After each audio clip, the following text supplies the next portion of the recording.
Hello everyone, welcome to this tutorial series. और आज हम इस वीडियो में साउंड चैप्टर का अगला टॉपिक स्टार्ट करेंगे। सो गाइज, अगर आपने इससे पहले वाला वीडियो मेरा नहीं देखा है तो प्लीज जाएं देखें, ताकि आपको ये जो आने वाला टॉपिक्स है और ही इजीली और आसानी से समझ में आ जाए। सो भाई स्टार्ट करते हैं। आज का टॉपिक हमारा क्या है, इससे पहले रिकेप कर लेते हैं कि भाई हमने क्या क्या पढ़ लिया। ठीक है, देखो भाई, हमने क्या क्या पढ़ लिया है। बेसिकली हमने साउंड के बारे में पढ़ लिया है कि साउंड क्या है, और हमने साउंड का प्रोडक्शन देख लिया है, साउंड का प्रोपोगेशन देख लिया है, साउंड कैसे ट्रेवल करता है। ठीक है, अगर ये सारे टॉपिक किसी को नहीं समझ में आ रहा है तो मेरा पिछला लेक्चर देखे। लेक्चर में मैंने ये सारी चीजें बता रखा है। Sound as a longitudinal wave, sound longitudinal wave produce करता है, और हमने साउंड वेव का कैरेक्टरिस्टिक्स पढ़ लिया है, और हमने रिलेशन बिटवीन टाइम पीरियड और फ्रीक्वेंसी के बीच का हमने रिलेशन पढ़ लिया है। साथ ही साथ हमने कैरेक्टरिस्टिक्स ऑफ दिस साउंड के बारे में, सिर्फ साउंड का कैरेक्टरिस्टिक्स। यहाँ पे बच्चे कंफ्यूज हो जाते हैं भाई कि सर साउंड वेव का अलग कैरेक्टरिस्टिक्स है और सिर्फ साउंड का अलग अलग कैरेक्टरिस्टिक्स है, और साउंड का कैरेक्टरिस्टिक जनरली कुछ कैरेक्टरिस्टिक साउंड के वेव के कैरेक्टरिस्टिक्स पे डिपेंड रहते हैं। चलो भाई, अब हमने देख लिया speed in a different medium, sound का जो स्पीड है वो डिफरेंट मीडियम में क्या होता है, और हमने सोनिक बूम के भी बारे में पढ़ लिया था कि सोनिक बूम क्या होता है। ठीक है, सोनिक बूम उस आवाज को बोलते हैं जो कि सुपरसोनिक स्पीड से प्रोड्यूस होता है। किसकी स्पीड से भैया? सुपरसोनिक स्पीड से। अगर कोई बॉडी चल रही हो तो उस वजह से जो नॉइज प्रोड्यूस होता है उस नॉइज को बोलते हैं सोनिक बूम। चलो भाई, तो आज का हमारा टॉपिक है रिफ्लेक्शन ऑफ साउंड। तो रिफ्लेक्शन क्या होता है? तो जनरली हमको ये पता है कि रिफ्लेक्शन मतलब क्या होता है। रिफ्लेक्शन मतलब क्या कि अगर कोई मिरर है, ठीक है, मिरर से कोई चीज ऐसे आई और फिर टकरा के वापस गई, उसको क्या बोलते हैं? उसको हम बोलते हैं रिफ्लेक्शन। एल से है रिफ्लेक्शन। रिफ्लेक्शन मतलब बाउंस बैक हो जाना। ठीक है, बाउंस बैक, सेम मीडियम में वापस चले जाना, उसको हम बोलते हैं रिफ्लेक्शन। तो साउंड भी रिफ्लेक्ट होता है। ठीक है, साउंड को भी अगर तुम किसी एंगल से बोलोगे, सपोज करो यहाँ पे है, तुमने ऐसे आवाज लगाया, जैसे ये देखो, ठीक है, इसने जो है यहाँ से आवाज लगाया, आवाज लगाने के बाद साउंड यहाँ गई, इस हार्ड सरफेस से टकराई, और टकराने के बाद वापस इसके पास गई। तो इस प्रोसेस को बोलते हैं, यहाँ पे क्या हो रहा है, यहाँ पे जो है साउंड का रिफ्लेक्शन हो रहा है। ठीक है, साउंड जो है रिफ्लेक्ट कर रही है। साउंड रिफ्लेक्ट कब करती है? जब वो किसी हार्ड सरफेस से टकराती है। ठीक है, तो अब देखो यहाँ पे जैसे लिख रहा, क्या लिख रखा है भैया? लाइक लाइट की तरह sound also bounce back, sound भी बाउंस बैक होता है। ठीक है, अपने मीडियम में वापस जाता है। कब भैया? when it falls on a hard surface, जब वो किसी हार्ड सरफेस पे टकराता है तो वो बाउंस बैक। देखो बाउंस बैक क्यों लिखा है? सेम मीडियम में वापस जाना, उसी चीज को बोलते हैं रिफ्लेक्शन। ठीक है, it is called reflection of the sound. उसको क्या बोलते हैं? रिफ्लेक्शन ऑफ द साउंड बोलते हैं। ठीक है, अब देखो आगे भैया, sound is reflected well from hard surface. देखो वही चीज लिखा है बार बार भैया कि साउंड सबसे अच्छे तरीके से कहां से रिफ्लेक्ट होता है? वो हार्ड सरफेस से रिफ्लेक्ट होता है। ये बात ध्यान रखना। ठीक है, चलो अब जैसे हार्ड सरफेस में कोई बच्चा कहेगा सर हार्ड सरफेस क्या? जैसे भैया वॉल हो गया, तुम्हारा मेटल का शीट हो गया, ठीक है, और हार्ड वुड हो गया, और क्लिफ हो गया, जो माउंटेन क्लिफ होते हैं, ठीक है, वो सारे हार्ड सरफेस होते हैं। जो रॉक हो गया, ठीक है, वहां से इस हार्ड सरफेस से जब जब ये साउंड ट्रेवल होगा, ठीक है, जैसे यहाँ पे साउंड यहाँ पे गया, यहाँ से टकराएगा जरूर और रिफ्लेक्ट जरूर होगा भैया। ठीक है, साउंड की ये प्रॉपर्टीज होती है। चलो भाई, अब आगे समझते हैं। अब जैसे कि साउंड जब रिफ्लेक्ट होता है तो क्या क्या रूल फॉलो करता है? ठीक है, साउंड जब रिफ्लेक्ट होता है तो साउंड कुछ रूल फॉलो करता है। रूल यानी कि लॉ, जिसको हम बोलते हैं, लॉ फॉलो करता है। कौन सा लॉ फॉलो करता है? कैसा लॉ भैया? ठीक है, तो ये वाला लॉ भैया, the laws of reflection of light. जैसे कि जो लाइट में लॉज ऑफ रिफ्लेक्शन होते हैं, जो रूल्स होते हैं, रूल्स, ठीक है, वही रूल्स हमारा साउंड भी ओबे करता है। अब देखो जैसे क्या, तो ये देखो क्या होता है, इंसिडेंट साउंड वेव। ठीक है, जैसे लाइट के केस में क्या होता है, ठीक है, सपोज करो ये क्लॉक है, यहां से जो है साउंड निकला, अब साउंड जो है यहाँ पे ये जो जहां से साउंड निकलता है, ठीक है, इसको हम लोग बोलते हैं इंसिडेंट।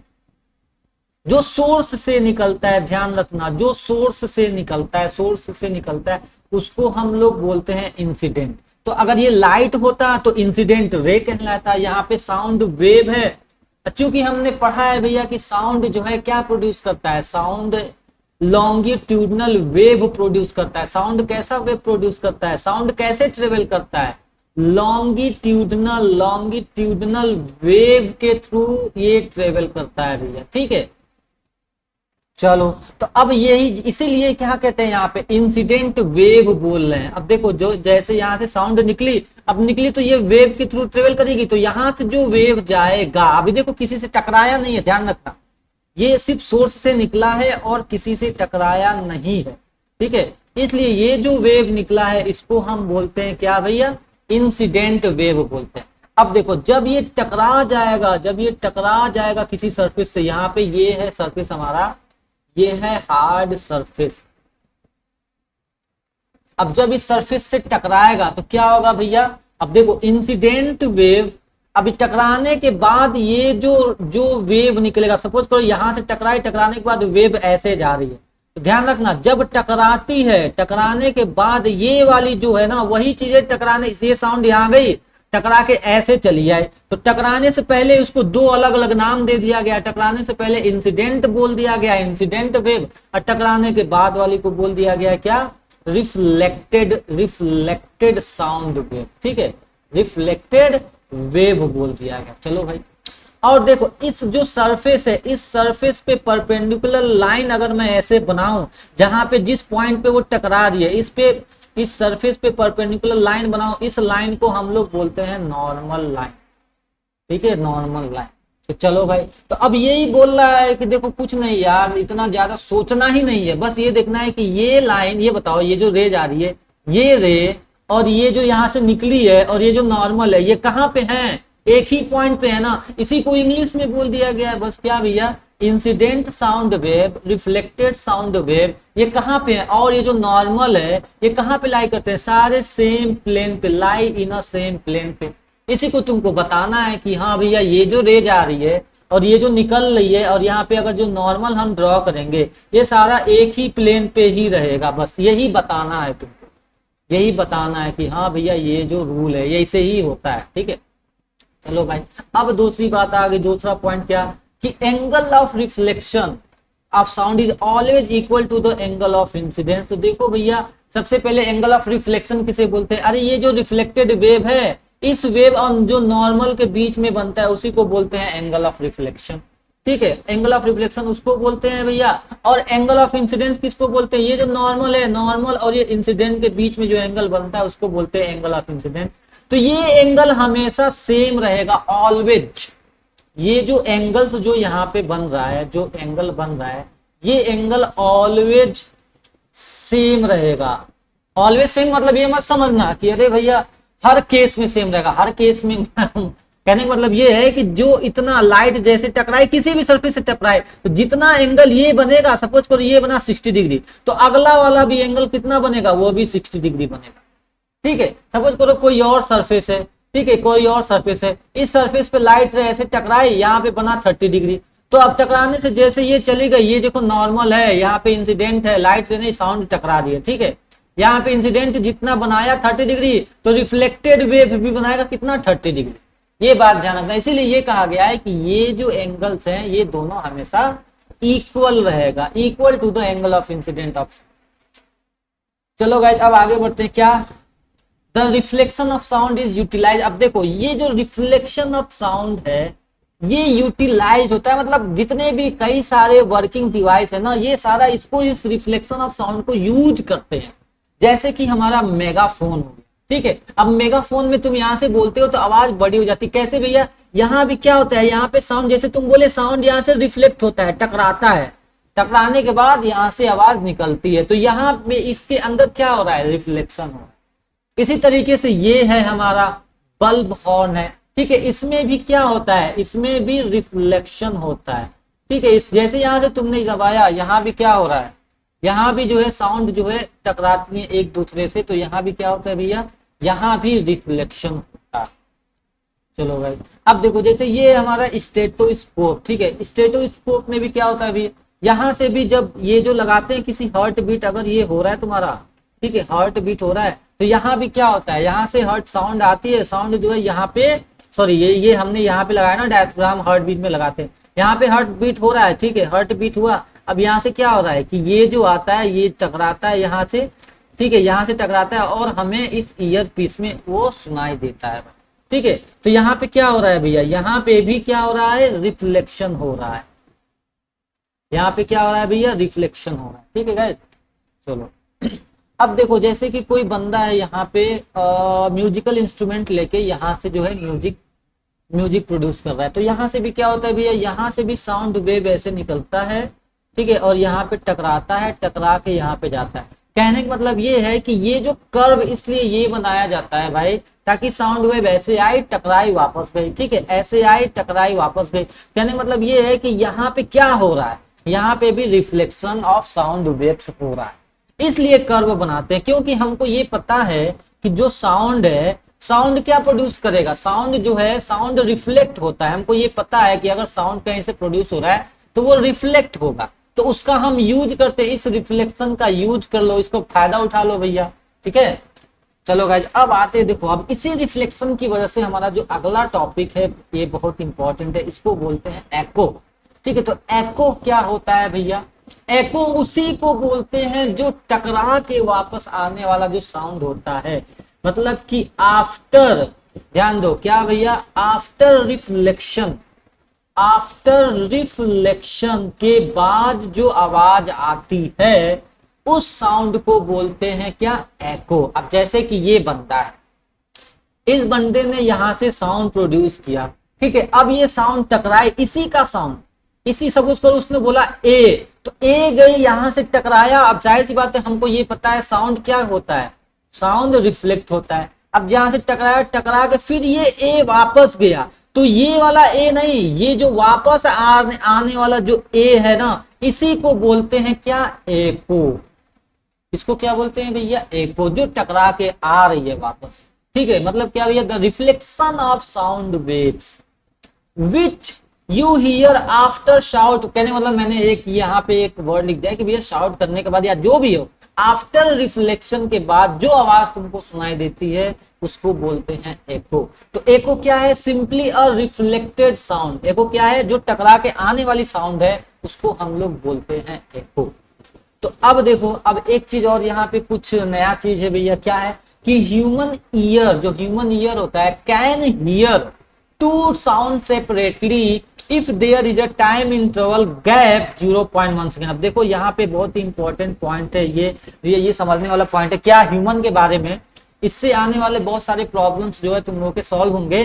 तुमको ये समझना पड़ेगा क्या कि जो ह्यूमन का जो ईयर है, ये दो साउंड को, सपोज करो कोई बंदा यहाँ खड़ा है, ठीक है, इसने बोला ए, ये साउंड यहाँ पे आया तुम्हारे कान पर, और इसने तुरंत बोला बी, तब तुमको ए भी सुनाई दिया और बी भी। तो ये बताओ ए और बी ये कब तुमको क्लियरली सुनाई देगा, कब, जब सपोज करो उसने ए बोला। देखो मैं थोड़ा सा यहाँ पे और ये चीज बता दे रहा हूँ, थोड़ा सा समझना, यहाँ पे इंपॉर्टेंट पॉइंट है भाई, ठीक है। क्या कि अब जैसे उसने बोला ए, ठीक है, तो ए आ गया तुम्हारे पास, तुमने सुन लिया ए, अब उसने तुरंत बोला बी, अब दूसरा वाला भी बी आ रहा है, तो और इस ए और बी के बीच में जो टाइम का जो गैप होगा ना, कम से कम इतना सेकेंड, कम से कम बोल रहा हूं मैं, कम से कम मिनिमम, अगर इससे कम हो गया ना तब नहीं, इतना तो होना ही चाहिए, मतलब 0.1 सेकेंड होना ही, इतना ही होगा गैप,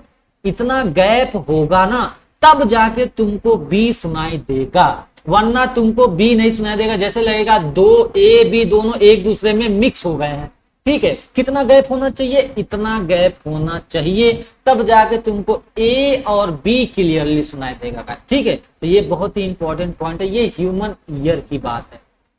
चलो तो ये बात तो समझ में आ गया। एको कब प्रोड्यूस होता है भैया, जब साउंड जो है रिफ्लेक्ट होता है किसी हार्ड सरफेस से, तब क्या प्रोड्यूस होता है, तब ही एको प्रोड्यूस होता है भाई, ठीक है।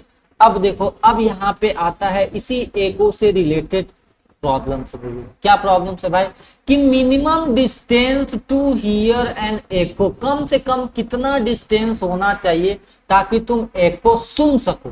तो अब तुमको ये पता है कि साउंड क्या करता है भैया, साउंड रिफ्लेक्ट होता है, टकरा के वापस आता है। चलो भाई ठीक है, तो अब तुमको ये देखना पड़ेगा कि यहाँ अब तुमको ये है तुम्हारा हार्ड सरफेस, ठीक है, ये है तुम्हारा हार्ड सरफेस। अब तुमको क्या है कि इससे कितना दूर कम से कम खड़े रहोगे, कितना दूर यहाँ से यहाँ तक का डिस्टेंस होगा ताकि तुमको ए को सुनाई दे। मतलब क्या, मतलब जैसे ही तुमने बोला ए, तो ए यहाँ पे गया, फिर टकरा के वापस आया और तुमने सुन लिया ए। तो ऐसा कब हो सकता है, कब हो सकता है, तुमने बोला ए, ठीक है, तो अब ए को यहां से जाने में और यहां से आने में कितना टाइम चाहिए ताकि तुमको ए दोबारा से सुनाई सके, कितना टाइम चाहिए। अभी जस्ट हमने पढ़ा कि ह्यूमन ईयर को दो अलग अलग साउंड कब सुनाई देता है, जब 0.1 सेकेंड का गैप हो, ठीक है गाइस। तो अब ये ए है, ए इसने बोला, ये टकराया और टकरा के वापस आया, तो हम मान लेते हैं कि ए हमने बोला, ए टकरा के वापस आया, तो इसमें 1 सेकेंड का गैप होना चाहिए, 0.1 सेकेंड का। तो जब हम 0.1 सेकेंड का गैप रखेंगे तो हम ये देखते हैं कि मैंने जैसे ही ए बोला, जैसे तुमने बोला ए, तो अब 0.1 सेकेंड के बाद तुम्हारे पास ए आए, कम से कम इतना। देखो इसीलिए मिनिमम की बात कर रहा हूं, तुम इससे ज्यादा भी बोल सकते हो। तुमने बोला ए, ठीक है, ए तुमने बोला, अच्छा यहाँ पे एको की बात हो रही है, कहने का मतलब ये है कि ये साउंड ए गया, ए टकराया, टकरा के वापस आया, तो कम से कम इतने सेकेंड के अंदर आ जाए तुम्हारे पास। तो अब हम मान लेते हैं कि सपोज करो मैं इतना कम डिस्टेंस पे खड़ा हूं, ठीक है, और मैं ये देखता हूं कि कितना दूरी रहेगा ताकि मैं जैसे ए बोलूं तो वो इतने सेकेंड में जाए और इतने सेकेंड के जस्ट बाद आ जाए। समझ रहे हो ना, मतलब टोटल इतना डिस्टेंस वो कितने सेकेंड में कवर करे, 0.1 में। 0.1 में वो जाए भी, टकरा के वापस भी आ जाए ताकि तुमको सुनाई दे दे। कम से कम अगर इतने होना चाहिए, तो हम ये पता कर लेते हैं भैया कि 0.1 सेकेंड में ये साउंड कितना डिस्टेंस ट्रेवल करेगा। 0.1 सेकेंड में साउंड कितना डिस्टेंस ट्रेवल करेगा, हम ये पता कर लें, उसके हिसाब से हम उतना ही दूर पे खड़े हो जाएंगे। लेकिन अब एक बात ध्यान रखना, 0.1 सेकेंड में तुमको ट्रेवल कराना है, 0.1 सेकेंड में ट्रेवल कराना है, लेकिन तुम उसे सुन भी लो। तो अब जैसे 0.1 सेकेंड में साउंड यहां से जाए और यहां से आए, इसका मतलब कि हाफ डिस्टेंस होना चाहिए, ठीक है। अब वही चीज देख लो, अब हमको ये पता है स्पीड ऑफ साउंड एयर में कितना है, इतना है भाई, ठीक है, और टाइम कितना लगना चाहिए, इतना टाइम लगेगा, ठीक है। तो अब इसे कैलकुलेट कर लो भैया। अब हम मानते हैं जैसे कि हमको ये पता है स्पीड इक्वल टू क्या होता है, डिस्टेंस अपॉन टाइम, ठीक है। तो अब हमको डिस्टेंस निकालना है, तो भैया डिस्टेंस इक्वल टू क्या हो गया, स्पीड इनटू टाइम। हम ये डिस्टेंस निकालते हैं कि एक सेकंड में साउंड कितना दूरी ट्रेवल करता है, एक सेकंड में कितना ट्रेवल करता है, एक सेकंड में नहीं, 0.1 सेकंड में कितना ट्रेवल करता है, 0.1 सेकंड में कितना करेगा। जैसे मैंने ए बोला, ए 0.1 सेकंड में कितना दूरी कवर करेगा, हम वो दूरी निकाल लेते हैं। तो डिस्टेंस निकालने, स्पीड कितना है 344 इंटू टाइम 0.1, इसका मतलब कि 34.4 मीटर 0.1 सेकेंड में कवर करेगा। मतलब अगर तुमने ए बोला तो 0.1 सेकेंड में यहां से टकरा के वापस आने में कितना दूरी कवर होना चाहिए, इतना 34.1 मीटर। इसका मतलब तुम इतना दूरी पे खड़े रहो। अगर मैं यहां पे हूं, देखो भैया बहुत बच्चे कंफ्यूज है, समझ नहीं पाते हैं। जैसे ही मैंने ए बोला तो ए 0.1 सेकेंड में कितना दूरी कवर किया, इसने कवर किया 34.4। तो ए इसने बोला 0.1 सेकेंड में, ए बोला, यहां पे सपोज करो दूसरा आदमी है, ठीक है, इसने ए बोला, ए बोला 0.1 सेकंड के बाद ए चला गया। अब जब 0.1 सेकंड के बाद दूसरा है वो बोलेगा बी, तब इसको सुनाई देगा। मतलब 0.1 सेकंड में इतना दूरी कवर होनी चाहिए तभी दूसरा साउंड सुनाई देगा। इसका मतलब 0.1 सेकंड में यहां से जाए और फिर वापस आ जाए तो भैया उसको सुनाई दे देगा। तो इसका मतलब यहां से टोटल ये प्लस ये और ये दोनों ऐड कर, ये दोनों दूरी कितना होना चाहिए आने और जाने में 34.4। इसका मतलब यहां से यहां तक की दूरी कितना होना चाहिए 17.4, इसका आधा कर लो भैया, ठीक है। तो ये मिनिमम डिस्टेंस होगा भाई, क्या करने के लिए, कि तुम कितना डिस्टेंस खड़े रहो ताकि 0.1 सेकेंड के बाद तुम्हारी आवाज तुम्हारे पास आ जाए। 0.1 सेकेंड के बाद, कम से कम 0.1 सेकेंड के बाद, ठीक है, कम से कम की बात की जा रही है। हाँ, अगर तुम चाहो तो कुछ दूर और खड़े हो सकते हो तो और लेट हो जाएगा, तुमको एको तो सुनाई दे देगा, लेकिन यहाँ पे बात की जा रही है कम से कम कितना दूर खड़े रहे। तो हमको ये पता है कि भैया 0.1 सेकेंड के बाद ही दूसरा साउंड हमको सुनाई देगा, 0.1 सेकेंड के बाद ही। तो हम 0.1 सेकेंड में निकाल लेते हैं कि कितना दूर ही वो साउंड ट्रेवल करेगा। हमने देख लिया कि 0.1 सेकेंड में साउंड 34 मीटर ट्रेवल करेगा, मतलब हम 34 मीटर दूर पे रहे ना, तो हम बोलेंगे तो साउंड वहां पे चला जाएगा। हम यहाँ पे 34.4 मीटर की डिस्टेंस पे रहे तो हम बोलेंगे तो 0.1 सेकेंड में साउंड यहां से यहां चला जाएगा, ठीक है। तो लेकिन तुमको ही सुनना है, तुमको ही सुनना है वापस उसे साउंड को, तो इसका मतलब हम इसके आधा डिस्टेंस पे खड़े रहेंगे तो 0.1 सेकेंड में साउंड यहाँ पे जाएगा 17 मीटर, टकरा के आ गया 17 दूना 34.4 मीटर। इसका मतलब कि अगर हम 17.2 मीटर की दूरी पे खड़े रहें तब हमको अपना एको सुनाई दे देगा भाई, ठीक है गाइस। चलो अब आगे देखते हैं भाई, ठीक है। तो ये थोड़ा सा मुझे लगता है कुछ दिक्कत हो गया, कोई बात नहीं, हम यहाँ से इसको इरेज कर दें, ठीक है। एक मिनट भैया, एक मिनट, यहाँ पे कुछ दिक्कत हो गया मुझे लग रहा है, बट कोई नहीं, ठीक है। हम यहाँ से इसको इरेज करते हैं, थोड़ा सा होल्ड करो भैया। क्या हो गया भाई, कोई बात नहीं, ठीक है गाइज। अब आगे देखते हैं।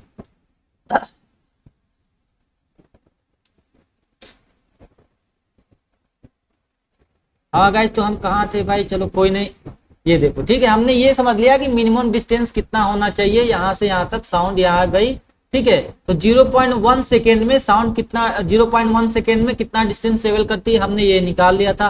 कितना करती है भैया, 34.4 मीटर डिस्टेंस ट्रेवल करती है। तो हम 0.1 सेकेंड के 1 सेकेंड में इतना मीटर साउंड को ट्रेवल होने देते हैं कि भैया साउंड हम इतना डिस्टेंस पे खड़े रहें ताकि साउंड इतने सेकेंड में उतना दूरी कवर कर ले, इतने सेकेंड में।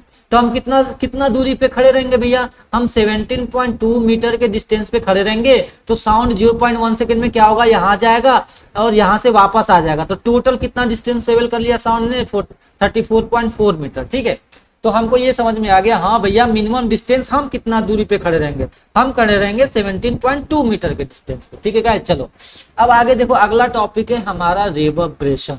रिवर्बरेशन क्या होता है भैया, रिवर्बरेशन को बोलते हैं रिपीटेड रिफ्लेक्शन, मतलब बार बार जो साउंड का रिफ्लेक्शन हो रहा है उसी को बोल देते हैं रिवर्बरेशन, ठीक है। अब जैसे कि यहाँ पे बंदा बैठा, यहाँ से साउंड निकला, साउंड यहाँ पे टकराया, फिर यहाँ से टकराया, मतलब ये जो बार बार रिपीटेड रिफ्लेक्शन हो रहा है इसी को बोलते हैं रिवर्बरेशन। अब देखो क्या होता है कि, ठीक है, जैसे कि सपोज करो कि कहीं वॉल से टकराया, ठीक है, किसी सीलिंग से टकराया, फ्लोर से टकराया, ये सारा जो रिफ्लेक्शन हो रहा है ना, सारे रिफ्लेक्शन को ही साउंड एक ही, देखो एक ही सोर्स से निकल रहा और हर जगह टकरा रहा, इन्हीं रिपीटिशन ऑफ साउंड्स को बोलते हैं क्या भैया, रिवर्बरेशन हो रहा है, ठीक है। अब ये रिवर्बरेशन अगर काफी लंबे समय तक रहेगा तो क्या होगा, तुम्हारा जो साउंड है, सपोज करो यहाँ से टकराया, साउंड तुम्हारा हर जगह टकरा रहा है और काफी टाइम से टकराया, क्या होगा, सारे साउंड मिक्स हो जाएंगे, मतलब साउंड क्या हो जाएगा, ब्लर हो जाएगा। तो भैया इसी को बोलते हैं रिवर्बरेशन, ठीक है। चलो किसकी वजह से हो रहा है, वही ओवरलैपिंग की वजह से हो रहा है, ठीक है। अब देखो इस रिवर्बरेशन को रिड्यूस कैसे करते हैं, मेथड्स क्या क्या होते हैं कि इस जो रिवर्बरेशन है इसको रिड्यूस किया जा सके। तो भैया जो हम क्या करते हैं, जो पैनल्स होता है ना साउंड का, उसको सॉफ्ट मटेरियल से बनाते हैं या ऐसे मटेरियल से जिससे कि साउंड एब्जॉर्ब हो जाए, क्योंकि हमको पता है भैया साउंड रिफ्लेक्ट किसकी वजह से होता है, हार्ड सरफेस की वजह से, ठीक है। चलो गाइस, तो अब देखो इसलिए क्या करते हैं, हैवी कर्टेन लगा देते हैं, ठीक है, डोर्स पे या विंडो पे, ताकि वहां पे साउंड जो है रिफ्लेक्ट ना हो। अब जैसे सिनेमा हॉल में देखो, सिनेमा हॉल में क्या होता है, जो तुम्हारा सीलिंग है, तुम्हारा फ्लोर है, तुम्हारे सीट्स हैं, ये सारे किससे बने होते हैं, सारे सॉफ्ट मटेरियल से बने होते हैं, ठीक है। सारे जो वॉल्स हैं, सीलिंग है, सीट्स हैं, ठीक है, ये सारे किससे बने होते हैं, सॉफ्ट मेटेरियल से, ताकि फोम से, ताकि ये साउंड को एब्जॉर्ब कर सके, साउंड जो है ब्लर ना आए, ताकि तुमको ये जो साउंड यहाँ से निकलती है साउंड बॉक्स से जहां से निकलती है वो तुमको क्लियर सुनाई दे भैया। ठीक है, अब बात करते हैं रेंज ऑफ हियरिंग। हियरिंग हम लोग जो ह्यूमन जो है ये कितना रेंज तक सुन सकता है। जैसे कि अभी हमने पढ़ा था इससे पहले फ्रीक्वेंसी। फ्रीक्वेंसी क्या होता है भैया, हमने कैसे पढ़ा था कि 1 सेकेंड में कितनी बार वाइब्रेशन होता है, 1 सेकेंड में उतने को बोलते हैं क्या, फ्रीक्वेंसी। तो अब जो भैया जो है जब फ्रीक्वेंसी मतलब 1 सेकेंड में जब 20 20 और 20,000 हर्ट्ज फ्रीक्वेंसी हो, ध्यान देना। जब अभी हमने क्या पढ़ा, फ्रीक्वेंसी मतलब 1 सेकेंड में कितना वाइब्रेशन, तो भैया जब 1 सेकेंड में अगर 20 बार वाइब्रेशन हो रहा या 1 सेकेंड में अगर 20,000 बार जो है वाइब्रेशन हो रहा, तभी ह्यूमन बीइंग जो है सुन सकता है। इस दोनों के बीच का फ्रीक्वेंसी होगा, तभी हमारा ह्यूमन क्या कर सकता है, उस फ्रीक्वेंसी से निकलने वाले साउंड को सुन सकता है। ठीक है गाइस, लेकिन जो चिल्ड्रेन्स होते हैं, जो 5 साल से छोटे होते हैं, वो 25 के हर्ट्ज तक के फ्रीक्वेंसी को सुन सकते हैं। मतलब 25,000 अगर फ्रीक्वेंसी वाइब्रेशन हो रहा हो 1 सेकेंड में, जाहिर सी बात है जब वाइब्रेशन होता है तो क्या प्रोड्यूस होता है, साउंड। तो जब 1 सेकेंड में 25,000 बार वाइब्रेशन होगा ना, तब तो वो 25,000 वाला ही वाइब्रेशन को वो बच्चा सुन सकता है। लेकिन ह्यूमन किसको सुन सकता है, नॉर्मल ह्यूमन बीइंग, या तो 20 बार वाइब्रेशन हो और 20,000 के बीच में वाइब्रेशन हो रहा हो, तब उससे जो निकलने वाला जो साउंड है उसको ह्यूमन सुन सकता है भैया। ठीक है, अब आते हैं इसी चीज को बोल देते हैं क्या, अगर 20 हर्ट्ज से छोटे वाले फ्रीक्वेंसी को बोल देते हैं इंफ्रासाउंड। ठीक है, और इंफ्रासाउंड कौन कौन प्रोड्यूस करता है भैया, राइनोसेरस हो गया, वो कम्युनिकेट कर सकता है 5 हर्ट्ज के बीच में। एलिफेंट्स और वेल्स जो हो गए वो भी इंफ्रासाउंड प्रोड्यूस करते हैं क्या, 5 हर्ट्ज तक के, ध्यान देना। मतलब 20 हर्ट्ज से पहले वाले को इंफ्रासाउंड बोलते हैं। तो ये जो सारे जानवर है ना, ये जो सारे हैं ये प्रोड्यूस करते हैं इंफ्रासाउंड, ध्यान रखना। इंफ्रासाउंड मतलब वो जो इतने कम वाइब्रेशन तक को भी ये सुन सकते हैं और प्रोड्यूस करते हैं भैया। ठीक है, देखो प्रोड्यूस करते हैं। अर्थक्वेक जो होता है, अर्थक्वेक भी इंफ्रावेव्स प्रोड्यूस करता है शॉक वेव होने से पहले। ठीक है, अब रेंज ऑफ हियरिंग में एक चीज और देख लेते हैं भैया, अल्ट्रासोनिक साउंड किसको बोलते हैं, जिसमें की फ्रीक्वेंसी मतलब 1 सेकेंड में कितनी बार वाइब्रेशन हो रहा हो भैया, 20,000 हर्ट्ज से ज्यादा मोर, तो उसको बोलते हैं भैया तुम्हारा अल्ट्रासाउंड। ठीक है, अल्ट्रासोनिक साउंड ये ह्यूमन बीइंग नहीं सुन सकते, क्योंकि हमको पता है यहाँ पे फ्रीक्वेंसी क्या है भैया, यहाँ पे फ्रीक्वेंसी 20 के हर्ट्ज से ज्यादा है, तो ह्यूमन नहीं सुन सकता है। तो अब ये जो डॉग्स हैं, ठीक है, डॉल्फिन्स हैं, बैट्स हैं, रैट्स हैं, ये सारे अल्ट्रासोनिक साउंड को सुन सकते हैं। ठीक है, बैट्स हैं तुम्हारे, रैट्स हैं, डॉल्फिन्स हैं, डॉग हैं, ये सारे अल्ट्रासाउंड को सुन सकते हैं। और बैट और रैट जो है अल्ट्रासाउंड प्रोड्यूस भी कर सकते हैं। सो गाइस, की पॉइंट्स हमारा क्या है, हमको ये पता चल गया कि साउंड रिफ्लेक्ट होता है हार्ड सरफेस से, और लॉ ऑफ रिफ्लेक्शन ये रूल फॉलो करता है साउंड। और एको क्या होता है, एको हमारा वो जो रिफ्लेक्टेड वाले साउंड है उनको एको बोलते हैं, और रिपीटेड रिफ्लेक्शन जहां हो रहा है उसको रिवर्बरेशन बोलते हैं। इंफ्रासोनिक उसको बोलते हैं जिसमें फ्रीक्वेंसी 20 हर्ट्ज से कम हो। अल्ट्रासोनिक साउंड उसको बोलते हैं जिसमें फ्रीक्वेंसी 20,000 हर्ट्ज से ज्यादा हो। सो गाइज, अगर आपको ये वीडियो पसंद आए तो प्लीज लाइक करो, सब्सक्राइब करो और शेयर करो गाइज, ताकि मैं और ही मोटिवेट होकर बढ़िया वीडियो बनाऊं।